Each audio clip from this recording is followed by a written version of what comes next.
I lost 710,000 pounds. Not approximately, not around that figure. 710,000 pounds sterling, accumulated over 34 years of building a manufacturing business from a rented unit in the Black Country, working 6 days a week from the age of 28 until I sold the whole operation to a logistics group out of Birmingham for what I thought was enough to never worry again. 710,000 pounds.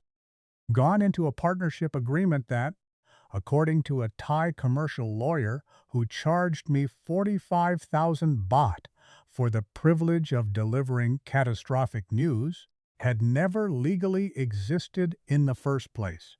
I want to be precise about that because I think precision matters when you're trying to understand how something like this happens to someone like me.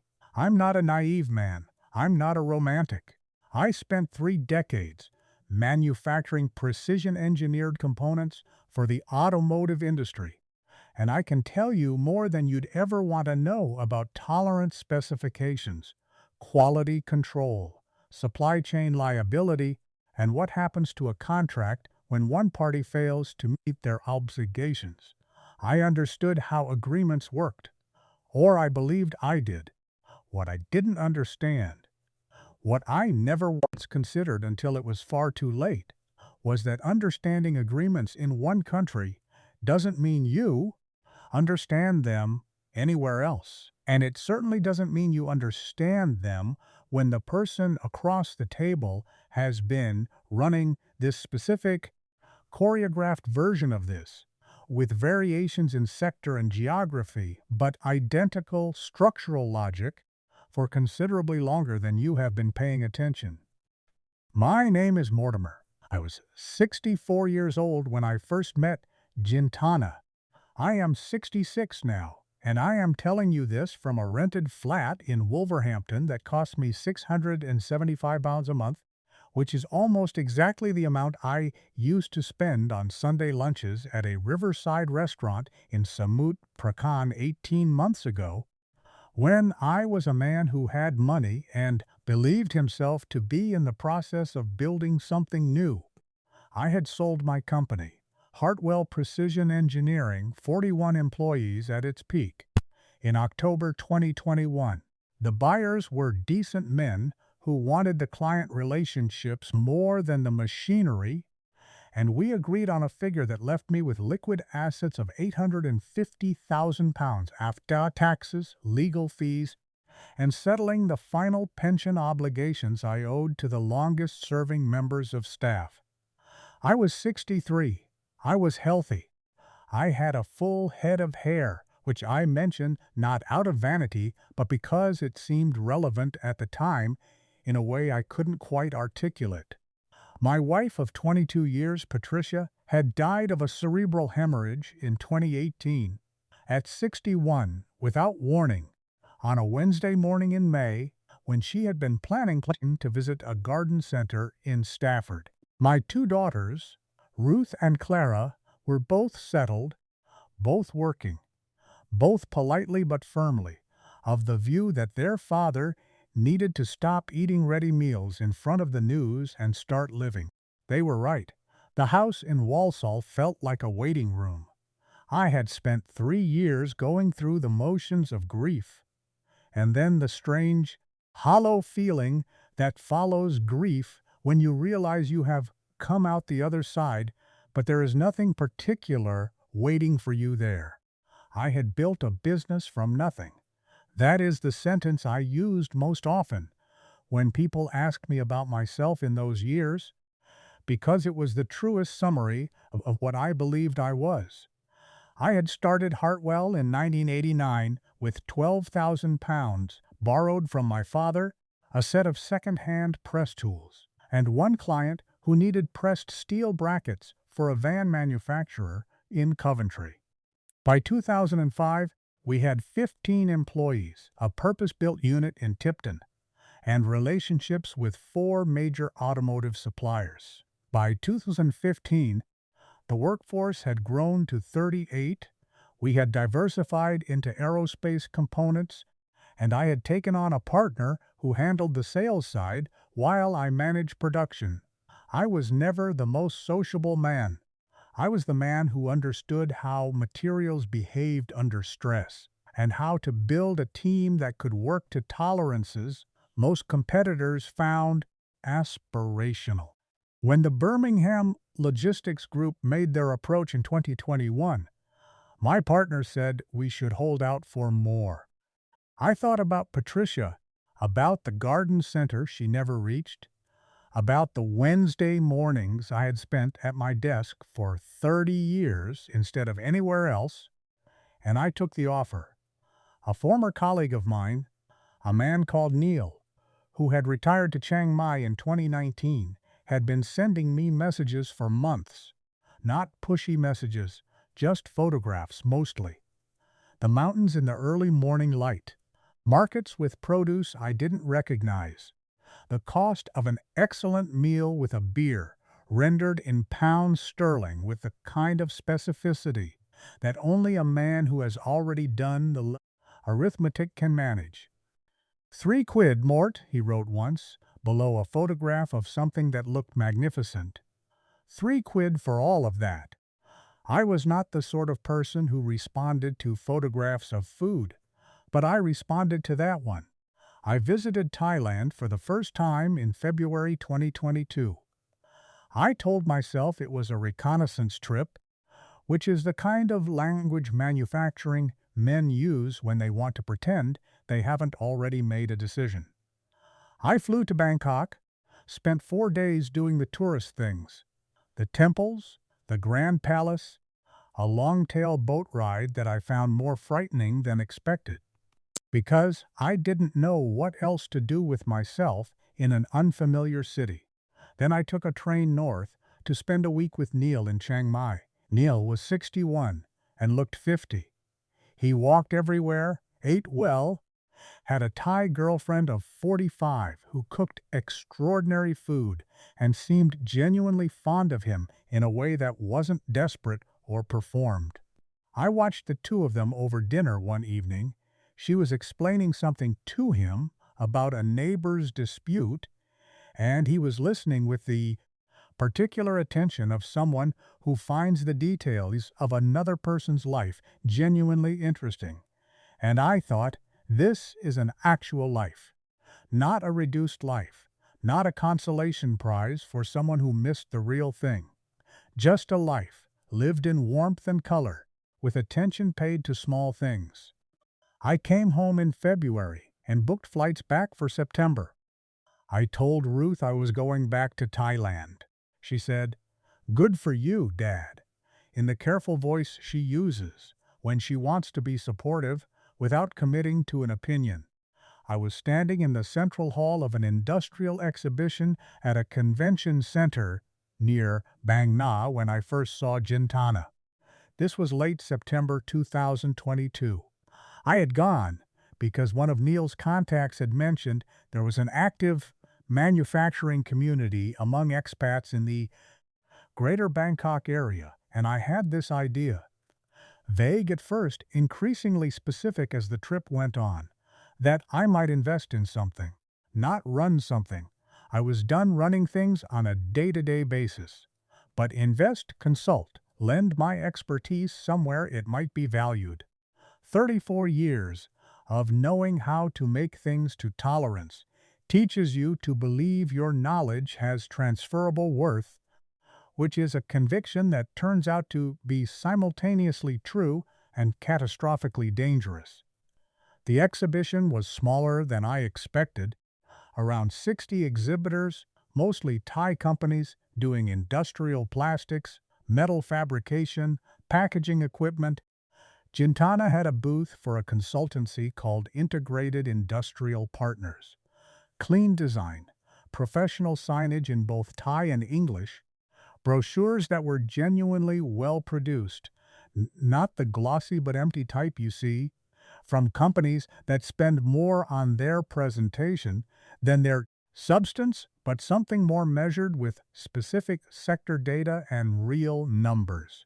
She was 32 at the time, though I would have guessed slightly younger. She wore a dark blue suit jacket and spoke English with the particular precision of someone who has learned it deliberately rather than absorbed it, which I found.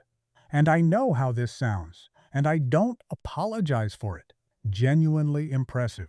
She asked me direct questions about my background and listened to the answers rather than simply waiting for me to finish.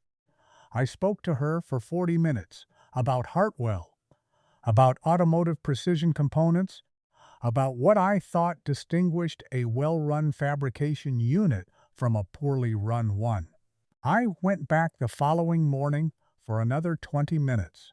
She was not, in the way I would have understood the word as a younger man, immediately striking, but she had a quality of self-possession that I found more compelling than anything more obvious.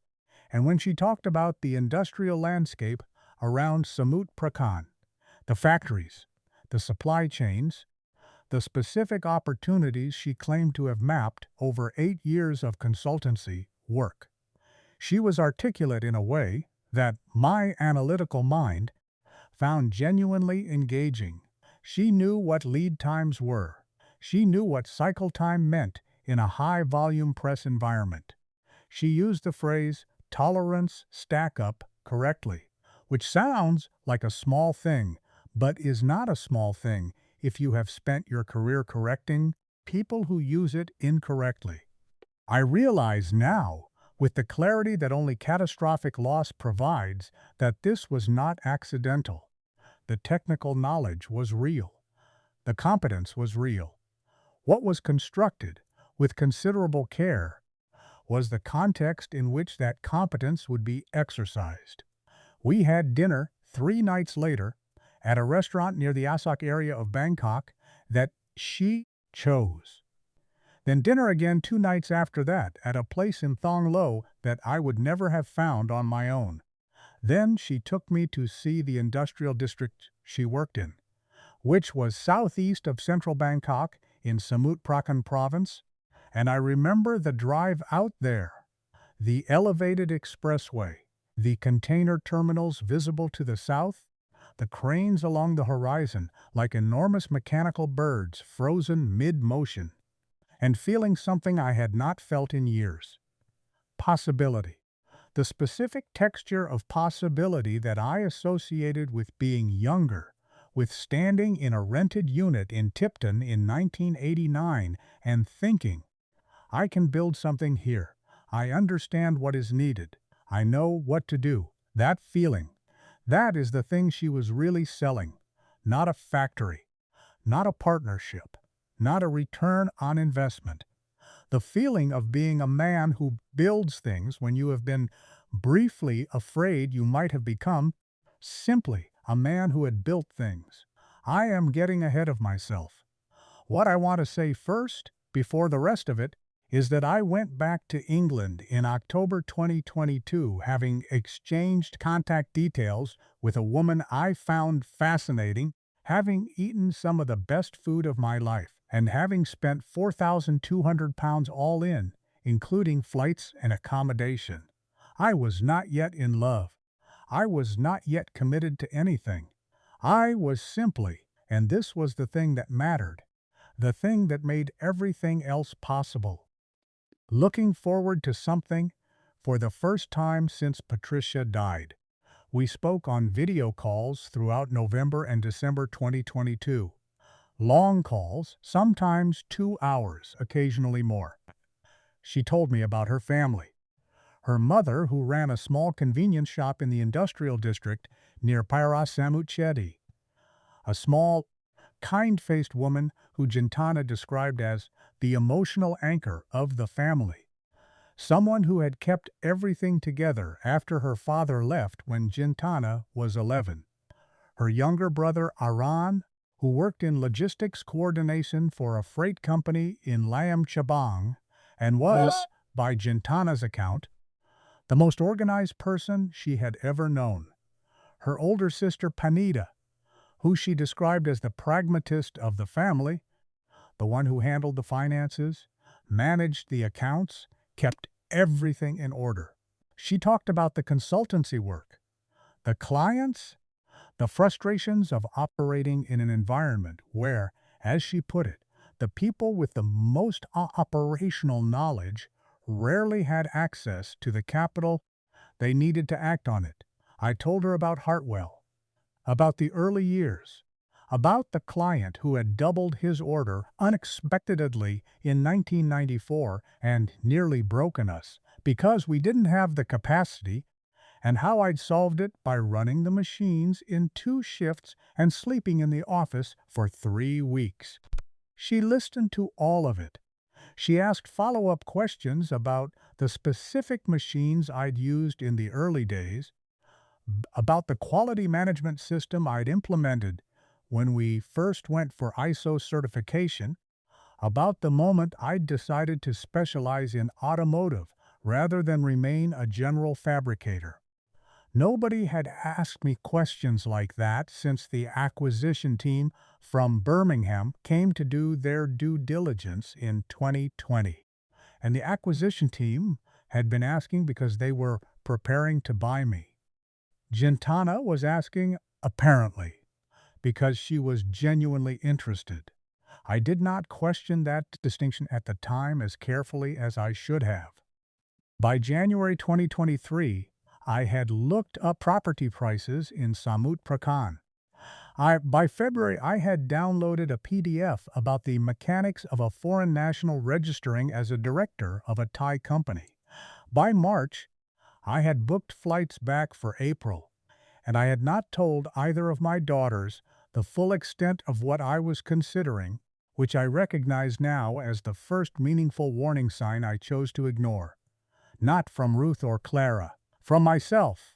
The fact that I felt the need to manage the information I shared with my own children meant, on some level, I was not acknowledging that I expected their concern to be justified. I arrived back in Bangkok on the 14th of April 2023, the day after Songkran, the Thai New Year Water Festival, which meant the city had the particular energized quality of a place that has been celebrating and is now returning to purpose. Jintana met me at the airport, not at arrivals in the usual sense, but at the road outside, in a car she was driving herself, which struck me as the act of someone who understood logistics. We drove to a serviced apartment in Peara Kanong that she had researched and recommended, and it was well located and clean and not too expensive, and I noted all of these small competences, the way a person notes evidence that confirms what they already want to believe. Over the following 3 weeks, I saw the industrial area of Samut Prakan properly. Not as a tourist, not as someone being explicitly sold something, or so I believed, but as someone being genuinely educated by a local expert. Gentana knew the factory managers and the equipment suppliers and the men who ran smaller fabrication units in the alleys between the larger premises. She translated conversations with a confidence that came from familiarity, and when factory managers spoke to her, they spoke with a deference that I read as professional respect built over time. I had no way of knowing at the time how carefully that deference had been arranged. She introduced the idea gradually. That was the thing I came to understand later, when understanding it was the primary activity of my days. The gradualism of the approach. It never felt like a pitch. It felt like a conversation that was, over weeks, naturally arriving at an obvious conclusion. There was a factory unit in the district, she explained. Over dinner at a working restaurant in Bang Fly, where the fluorescent lights buzzed slightly, and the menu had no photographs, that had been operating at reduced capacity for 2 years, following COVID-related funding withdrawals. The unit manufactured industrial gaskets and sealing components. Precision work, she said, which I noted approvingly. The equipment was in good condition. The existing client relationships included 2 European automotive Tier 2 suppliers and a domestic electronics manufacturer. What the operation needed was capital, and she said this with what I took to be careful honesty, not salesmanship. Someone who understood the production side. Someone who had managed a manufacturing operation. Someone whose expertise was genuine. She gave me a document to read. 42 pages in both Thai and English, with specifications, historical revenue data, equipment lists, client references, and a proposed partnership structure that allocated operational authority jointly while assigning majority ownership through a specific Thai corporate framework that she explained was standard for foreign national participation. I took it back to the service department and read it twice, carefully. I am not someone who reads documents casually. Then I called Neil. Neil listened and then said, carefully and without drama, that it sounded interesting, but that I should get a lawyer to look at it. Independent lawyer, he said, not someone she recommends. I said I understood completely. He asked if I was sure. I said I was sure. I think I was sure in that moment. I had been in business for 30 years. I knew you did not sign things without legal review. I hired a lawyer from a firm in Ceylon that I found through the British Chamber of Commerce in Thailand. He was Thai, practiced commercial law, spoke excellent English, and charged me 18,000 baht for an initial review. He came back with questions about the ownership allocation, some concerns about how my status as a foreign national interacted with the company type proposed, and a recommendation to negotiate 3 specific clauses before proceeding. He did not say, "This document describes a company that does not legally exist." He did not say this because the document was describing a proposed structure for a company that would be formed, not an existing one. The factory unit was real. I had stood inside it. I had examined the equipment, a hydraulic press, 2 punch presses, a calibration station, storage racks with organized raw material in clearly labeled bins. I had watched 3 workers operating the smaller punch press under the supervision of a man called Wanchai, who was described to me as the production manager, a quiet man in his late 40s who answered my technical questions through Gentana's translation with the slightly reluctant specificity I associated with genuine expertise. What I could not see, and what no one commissioned a search detailed enough to reveal, was that the factory unit was leased to a shell entity, that the company name on the partnership documents had been registered with the Thai Department of Business Development only 3 months prior with the minimum allowable paid-up capital, that this same company had already been designated for dissolution before the ink was dry on the registration, that the equipment I had admired and the workers I had observed belonged to a different, genuine company operating in the same industrial district and having nothing to do with any agreement I was about to sign, and that Wanchai was an employee of that genuine company, who had been compensated to participate in our visits. I did not know any of this in April 2023. In April 2023, I was standing in an industrial unit in Samut Prakan province, thinking about what it might mean to build something again. I returned to England in May. I told Ruth and Clara I was considering a business investment in Thailand. Ruth asked about due diligence. Clara asked about legal recourse in the event of a dispute. They were asking the right questions. I gave them the right answers. I had legal review. I had documentation. The structure would comply with Thai commercial law as confirmed by a qualified solicitor. All of this was true. None of it was sufficient. I transferred an initial £50,000 in June 2023.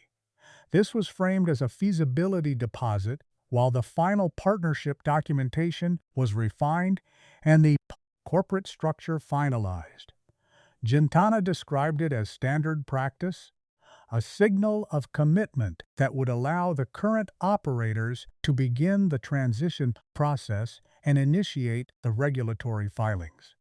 My asylum lawyer reviewed the deposit agreement and amended a clause about refundability conditions. I felt, and this is the detail I cannot escape when I replay it, like I was doing this correctly, like I was applying the discipline I had applied to every major business decision since 1989. Like the fact that I was taking it seriously protected me from the possibility of getting it wrong. I flew back to Bangkok in August 2023 and spent 2 months in what Gentana described as the pre-operational phase. We visited the factory unit twice a week. I reviewed the production documentation that Wanchai provided, maintenance logs, quality inspection records, a forward production schedule for the gasket orders that were allegedly queued from the European clients. The numbers in those documents were internally consistent. I checked them. That is what 30 years in precision manufacturing teaches you to do. I checked them. They were consistent because someone had made them consistent. Consistency is not the same as truth, and for the first time in my professional life, I had not understood that the thing I needed to verify was not whether the numbers added up, but whether the thing the numbers described actually existed. In September 2023, we signed the formal partnership documents. My total committed investment across all tranches would be 42.5 million baht, which at the prevailing exchange rate of approximately 43 baht to the pound amounted to 988,000 pounds. The structure was phased. The first tranche, payable on signing, was 350,000 pounds. I transferred it in October 2023. I moved into a rented apartment in Samut Prakan in November, a reasonable 2-bedroom unit on the 4th floor of a building near the expressway on-ramp, with a view of the container terminal in the distance and a ceiling fan that had a slight clicking irregularity on every rotation that I kept meaning to ask the landlord to fix. Jintana's family began appearing more regularly around this time. Her sister Panita visited the apartment and sat at our kitchen table with spreadsheets, speaking at length in Thai with occasional English summaries provided by Gentana about operational planning and cash flow projections. Her brother Aran joined 2 meetings about the logistics arrangements for the client deliveries that were supposedly imminent. Her mother came to dinner twice. She was so quiet and pleasant, eating carefully, occasionally touching Jintana's arm with the particular tenderness of a Thai mother, watching her daughter, that I assumed she was simply a gentle person who was slightly overwhelmed by the foreignness of having a Farang at the table. I did not think anything of the family involvement. In the manufacturing world I came from, family businesses were entirely normal. You expected principals to involve their relatives in operational decisions. I had run a business for 30 years, and my own brother had served on the company's advisory board for 12 of those years. It was only much later, much later, that I understood the family's role in this structure was not incidental to the fraud. It was the architecture of it. There was a moment in the 3rd week of November 2023, after the rains had finished and the air had taken on the dry, slightly hazy quality that I had come to associate with the beginning of the cool season, when I found a document on the kitchen table that I did not recognize. It was partially folded and had been left beside the fruit bowl in the way you leave something you intend to pick up again shortly. I could see only the top section, But what I could see was a bank statement, not a Thai bank I had heard of, a name I didn't recognize, showing a balance that struck me as significantly larger than anything the operating accounts Gentana had shown me could have produced. I mentioned it that evening. She said it was Panita's account, that she'd left it accidentally when she visited that afternoon to drop off some documents. The explanation was entirely plausible. Panita had indeed been at the apartment. I did not pursue it further. I did not write it down. I moved on, as I moved on from all of it, because moving on was easier than stopping, and because stopping would have required me to acknowledge something I had invested £400, zero in not acknowledging. I called Neil in December 2023 and he asked how things were going. I told him, well, progressing, in the pre-operational phase still, but the regulatory filings were advanced. He asked if production had started. I said we were close. He said nothing for a moment, and then told me he had a friend in Chiang Mai, an Australian, 63, who had invested in a textile operation in Samut Prakan the previous year, who had gone through a difficult experience with a business partnership. He wondered whether I'd want to speak to him.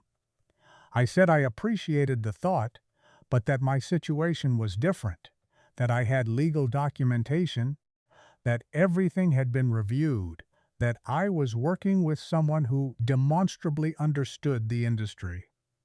Neil said, all right, Mort, in the particular way that means someone is choosing to let you make your own decisions and will not say I told you so when the time comes, which is the most generous form of friendship I know. I did not call him again until March. The second tranche request arrived in January 2024. It was framed not as a request but as a reminder, tied to the milestone schedule in the partnership documentation. The first milestone, Jintana explained, had been met. The partnership registration was complete, the operational permits were being processed, and the primary equipment lease had been formalized. I had a milestone schedule. I checked the milestone schedule. The claimed completions were consistent with the claimed timeline. I transferred £185,000. My total invested by February 2024 was £535,000, not counting the apartment rental, living costs, flights, and legal fees that had been accumulating throughout. The behavioral shift came gradually enough that I am still not entirely certain when it began. In January, Gentana's phone started staying face down on tables. She started taking calls in the adjacent room. A brief "excuse me," and then her voice had a lower register through the wall, the particular cadence of Thai spoken quickly and with some urgency. I noticed this. I did not note it in any record or raise it with her directly. I explained it to myself as the natural privacy of someone managing a complex set of stakeholder relationships during an operationally pressured period. She was managing clients, regulatory contacts, family, a partner who had invested £500,000 and expected progress. Of course she was stressed. Of course she needed space for calls she didn't want to disturb me with. In February 2024, her brother Aran had an accident, a motorbike collision on the expressway approach near Bangna. Nothing catastrophic, a broken collarbone and significant road rash. But his income would be interrupted for 6 to 8 weeks, and there were hospital bills. The amount she mentioned was 85,000 baht, just under £2.00 at the current rate. I gave her the money without serious hesitation. This is what you do. When the person you care about tells you their family is in difficulty, you help. That is not stupidity. That is, in fact, exactly what human beings are supposed to do for each other. The stupidity, if that's the word, and I'm not certain it is, was in not seeing that this was a test, a measurement of my readiness to transfer money outside the documented investment framework. In March, her mother's shop had a creditor problem, a supplier dispute that had been accumulating for longer than her mother had let on, and the resolution required 120,000 baht, roughly 2,800 pounds. I gave it. I noted it in my expense log as a personal loan to be recovered from future operational income. I had a record of it. That felt like being careful. What I did not know at this point in March 2024 was that the factory partnership I had invested 535,000 pounds in had no legal existence in Thai commercial law. The company registration Jintana had shown me documents for had been filed with the Department of Business Development and then allowed to lapse before the minimum capital requirements were met, at a date that fell 6 weeks before I had signed the formal partnership documents in September 2023. The registered address was a post office box operated through an entity connected to Panida. The production manager Wanchai worked for a genuine, entirely separate factory in the same industrial district, a company that manufactured agricultural equipment fittings and had been paid a retainer to participate in my visits and provide the documentation I had reviewed. The equipment I had examined, the hydraulic press, the punch presses, the calibration station, belonged to that separate company and had nothing to do with any agreement I had signed. The client relationships, the European automotive suppliers, and the domestic electronics manufacturer, whose names appeared in the original 42-page document, could not be verified because they had never been formally contracted. They were historical relationships, informal ones, at best, and at worst, they were simply fabricated. The call came on a Tuesday in late March 2024. I was at a noodle stall near the apartment, eating a bowl of boat noodles with a soft-boiled egg, which I had been ordering most mornings that month, because the woman who ran the stall knew my order, and the predictability of it was, in a period of increasing unease I couldn't fully articulate, comforting. My phone showed a number I didn't recognize, a Thai country code, and I answered because I always answered calls from numbers I didn't recognize on the grounds that ignoring them never made anything better.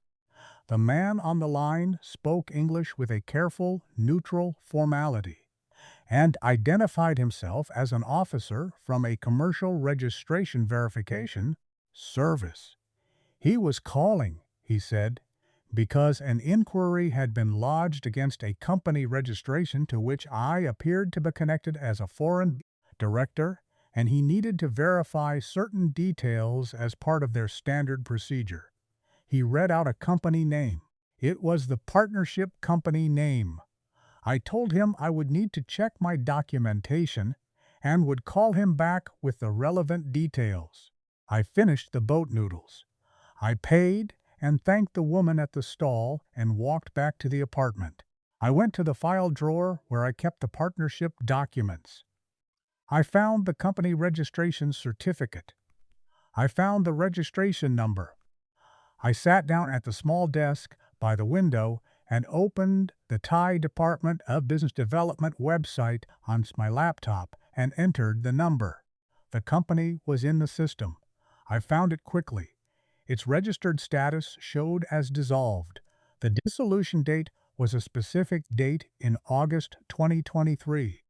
I had signed the formal partnership agreement in September 2023. 6 weeks after the company I was partnering with had been dissolved. I looked at this for quite a long time. The ceiling fan was clicking on its rotation, that same click I'd been meaning to report for months, and outside the window a motorbike was idling at the junction, and somewhere below a street vendor was calling out something in Thai that I had never learned to translate. I looked at the dissolution date, and then at the signing date, and then back at the dissolution date. These are not the same side of the same equation. These are two facts that cannot coexist in the way I had been told they coexisted. I knew this as certainly as I knew anything about how companies work, which is the one area of knowledge that had not abandoned me. I called Gentana. She answered on the third ring. My voice was, I think, very steady when I told her what I had found. There was a pause. The pause was not long, 4 or 5 seconds, but it contained everything. She said there must be an error in the online records, that this sometimes happened, with registration updates being applied inconsistently to the public database, that she would speak to Panida and they would get a correction fine filed. I asked her to come to the apartment. She said she was on the far side of Bangkok, near Lac Sea, with a client. I said to come when she was finished. She said she would come that evening. She did not come that evening. She sent a message at 9:30 saying she had been delayed and would see me tomorrow. She did not come the next day either. By then, I had called my British solicitor in England at 6 in the morning his time, and he had advised me, very carefully, very precisely, that he was not in a position to give me advice on Thai commercial law, but that I should engage a specialist immediately. He gave me the number of a firm he knew through a professional contact. I called the number at 9 in the morning Bangkok time, and was connected to a lawyer named Kemjira, who asked me to describe the situation in summary and then said she could see me the following morning at 9. In the period between that phone call and that morning meeting, I moved my personal documents, my laptop, my passport, and the portable safe I kept my financial records in from the apartment to a hotel near the expressway. I am not entirely sure why I did this with such precision. Some part of me, operating below the conscious level of panic, was running the risk assessment that I had not run at the right time and was running it now with the urgency of someone whose building is already on fire. Kemjira was a small woman in her early 50s with the particular authority of someone who has mastered a difficult subject and no longer needs to assert the mastery. She spent 4 hours with the documents and asked questions that were direct and specific and occasionally difficult to answer because answering them required me to acknowledge plainly things I had been narrating to myself as slightly different. At the end of 4 hours, she told me the following. The partnership structure I had entered into was not legally registered in Thai commercial law. A dissolved company cannot enter binding commercial agreements. The permits I had been shown were registered to a different legal entity. The factory unit had been leased by that different entity, and the individual who had served as production manager for my visits was employed by a third entity which manufactured agricultural equipment components and had no involvement in any agreement I had signed. She told me that recovery through Thai commercial courts was theoretically available and practically extremely difficult, particularly where the transferred funds had been made voluntarily over a phase schedule, and particularly where the corporate structure had been sufficiently obscured to require extensive forensic accounting to untangle. Then she asked about secondary payments outside the core capital tranches. I described the hospital payment for Aaron's accident and the shop debt payment for the mother. She wrote them down without visible reaction. She asked if I had ever transferred capital to an account in a name other than Jintana's. I told her about the second tranche, which I had been directed to send to a specific account. I read out the account company name. She opened her laptop, ran a search, and turned the screen toward me. The account company was registered to Panida. I don't know how long I sat in Kemjira's office after she showed me that screen. It was cold. Thai offices are always cold, the air conditioning set for a climate that doesn't account for foreign constitutions. And I remember thinking I should have brought a jacket. I have a very clear memory of that thought. I have almost no memory of the period immediately following it. I tried to reach Gentana 4 more times over the following week. On the second call, she answered. Her voice was composed. She said she was sorry I was feeling this way, that the investment had been made in good faith on both sides, that Panida's management of the registration process had created issues she had not foreseen, that she had been misled along with me. It was, I have to say, a competent performance. She sounded genuinely troubled rather than guilty. I reminded myself that the performance I had been watching for 18 months was the best evidence I had that she was genuinely good at this. I ended the call. I did not try again. Neil drove down from Chiang Mai in late April. 9 hours, including 2 stops. He arrived at the hotel near the expressway at 11:30 at night, with a bottle of scotch in a paper bag, and we sat on the narrow balcony overlooking the traffic flow, and he let me talk for 2 hours before saying anything substantive. What he said, when he finally said it, was this: Mort, I should have pushed harder about my friend in Chiang Mai. I told him it wouldn't have made a difference.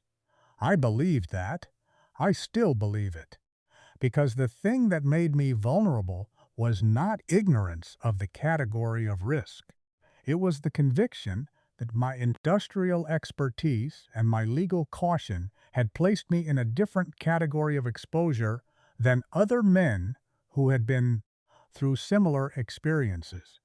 That conviction was the thing that needed to be dismantled, and no conversation, however well-intentioned, can dismantle a conviction that someone has built their identity around.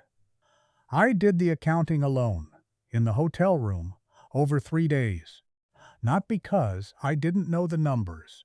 I had tracked every transfer meticulously, but because writing them in order, with dates and exchange rates, and the rationale I had recorded at the time for each one, was what I needed to do before any other kind of thinking became available to me. The initial feasibility deposit of £50,000 in June 2023. The first formal tranche of £350,000 in October 2023. The second tranche of £185,000 in January 2024. The Aaron Hospital payment of £1,977. The shop creditor payment of £2,786. 7 months of apartment rental at approximately £680 per month, totaling £4,760. Living costs across 17 months of extended stays, flight costs, the various taxi and travel expenses that accumulate when you are spending serious time in another country. The lawyers, the asylum review, the follow-on consultations, and Kemjira's 4-hour forensic session, adding up to approximately £3,800 sterling equivalent. I sat with the total for a long time. £710, 00 in capital and associated costs, from a starting position of £850,000. I had £140,000 left in accessible savings and investments that would take months to liquidate without significant penalty. I went home in May 2024. There was no meaningful farewell.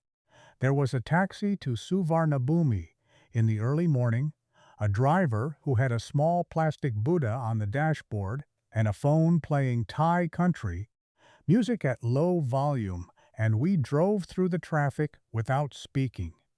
And I watched the city through the window and felt something that was not quite grief and not quite relief and not quite anything I have a word for. I had loved certain things about that city. The noodle stall in the morning, the dry season air, the container cranes on the horizon, the industrial logic of Samut Prakan, the density of production and movement that I found genuinely beautiful in the way that precision engineering is beautiful when it works correctly. I had loved those things, and they were still there, unchanged, indifferent to my departure, and I think that was what I felt on the expressway to the airport. The indifference of a place to a person who had misunderstood it. Kimjira filed a complaint with the Thai Department of Special Investigation on my behalf, alongside complaints from 3 other foreign nationals who were identified through expat community networks as having been subjected to variants of the same scheme. One had invested in a food processing partnership, one in a textile manufacturing operation, one in a cold storage facility. Different sectors, different documentation, different principles presented to each victim. The same dissolved company structure. The same phased capital approach designed to maximize transfer volume before the dissolution became discoverable. The DSI accepted the complaints and opened an investigation. As of the time I am recording this, that investigation is ongoing. Kimjira has been carefully measured in her statements about what ongoing investigation implies for recovery. I have translated her carefulness accurately. There are things I can tell you now that I could not have articulated before this happened. Not lessons in the motivational sense. I'm not interested in reframing catastrophic financial loss as a growth experience, but things I understand that I did not understand before. I understand now that industrial expertise is not transferable to partnership law in a jurisdiction you do not know. I built my career on the principle that deep domain knowledge confers protection from the errors that amateurs make. This is true in manufacturing.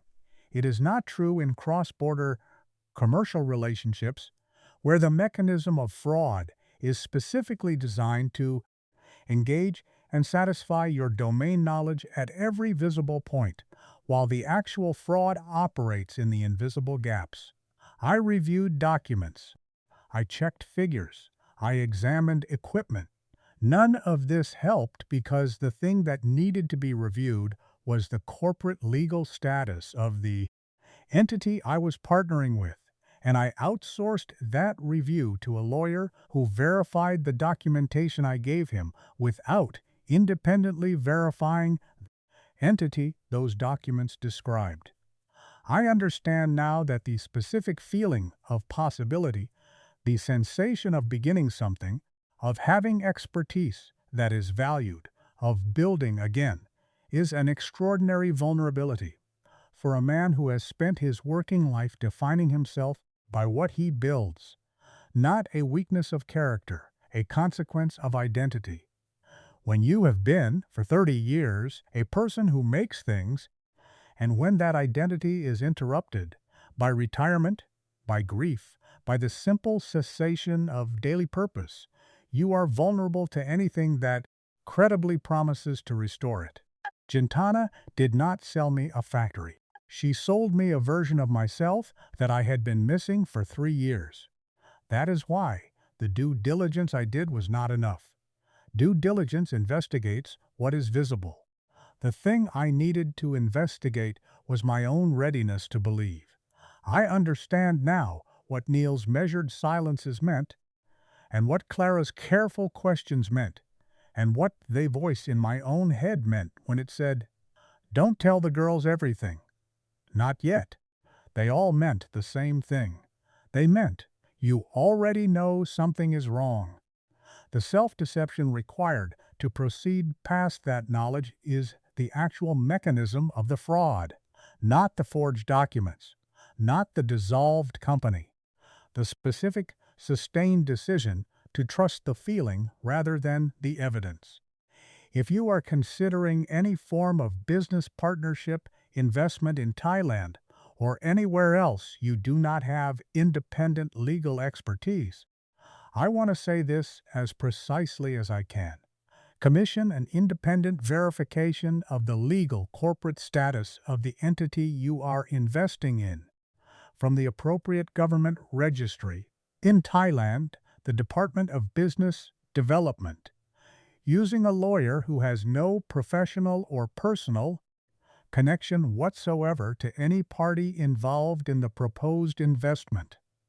Not a lawyer the other party recommends. Not a lawyer from a firm with a relationship to the introducing contact.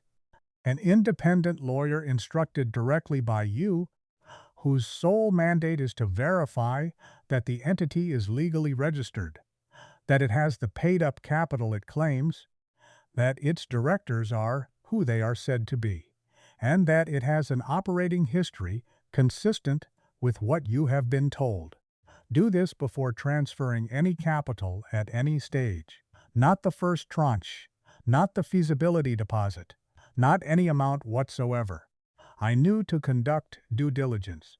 I believed I had conducted it. What I had actually done was verify a description of an entity without verifying the entity itself.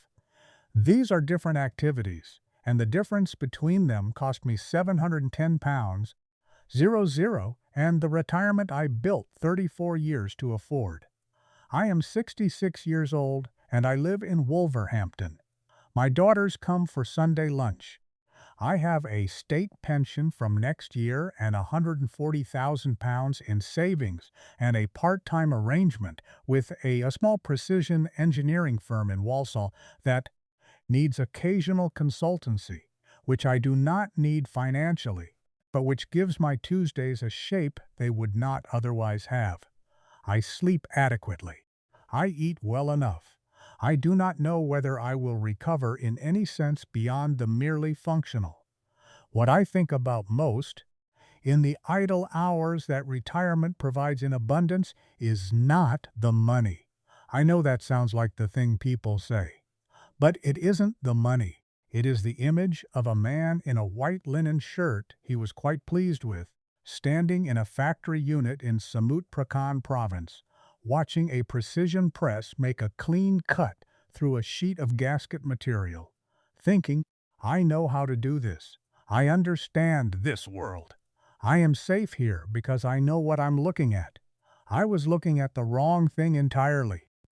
And I will spend whatever time remains to me trying to understand how a man who spent 3 decades learning to see clearly managed, when it mattered most, to look so carefully at the thing that didn't matter and miss completely the thing that did.